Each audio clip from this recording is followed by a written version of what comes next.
देखो पिछली क्लास में हम लोग क्या पढ़ चुके हैं, व्यतिकरण का फाइनल इक्वेशन बन गया था, है ना। व्यतिकरण में हमने पढ़ लिया था कि वाई आर जो है कि दो अगर हम सोर्स ले रहे हैं S1 और S2,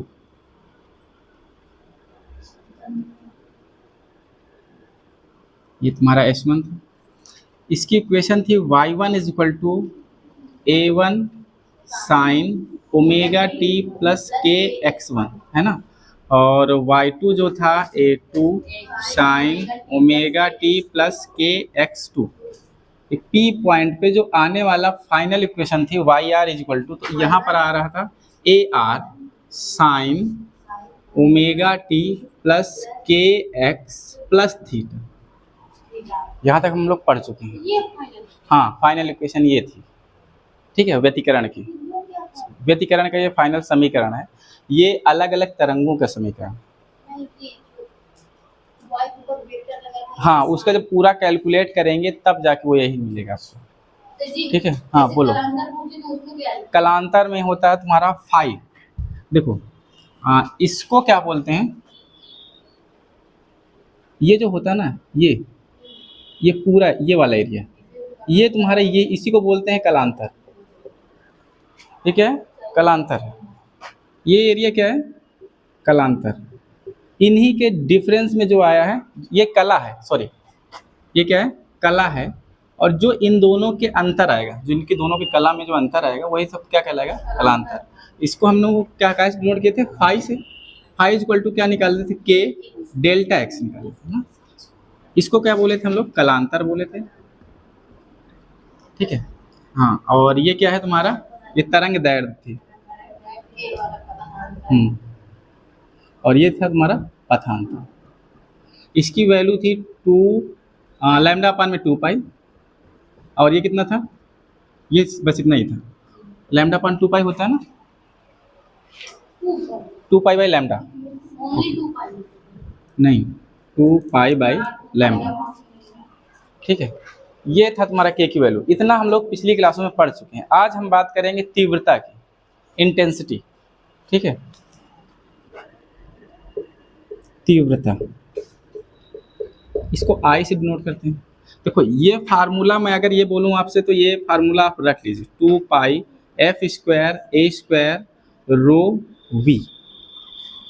ये आया कहाँ से, मैं थोड़ा इसको समझाने की कोशिश कर रहा हूँ, ठीक है। ऐसे करके तरंग चलती है, ठीक है। तरंग कितनी तेजी से आगे चलेगी ये कौन डिसाइड करेगा, ये इसकी तीव्रता डिसाइड करेगी। इसमें क्या होता है ना, प्रत्येक कण एक दूसरे पे क्या करता है, फोर्स एक्ट करता है। मतलब पीछे वाला आगे वाले को ढकेलता है, आगे वाला थोड़ा पीछे ढकेलता है कि भैया हम नहीं जाना चाहते हैं। तो क्या है कि जितना फोर्स लगेगा वही आगे क्या हो जाएगी, तरंग जाएगी। जाने की जो गति होगी वही क्या कहलाएगी, तीव्रता कहलाएगी। देखो आपको 11 क्लास में पढ़ाया जाता है कि जो तीव्रता होती है आई इज इक्वल टू, वो होती है तुम्हारी ई अपान में ए इंटू टी, ठीक है। Energy per unit area into time. मतलब 1 सेकंड में अगर 1 मीटर स्क्वायर क्षेत्र से कितनी एनर्जी निकल रही है उसको हम क्या बोलते हैं, तरंग की तीव्रता, ठीक है। मान लो थोड़ी देर के लिए मान लो ये तुम्हारा क्या है, ये एनर्जी है, ठीक है। अब यहाँ पर मैंने क्या किया, एक रेक्टेंगुलर शेप ले लिया।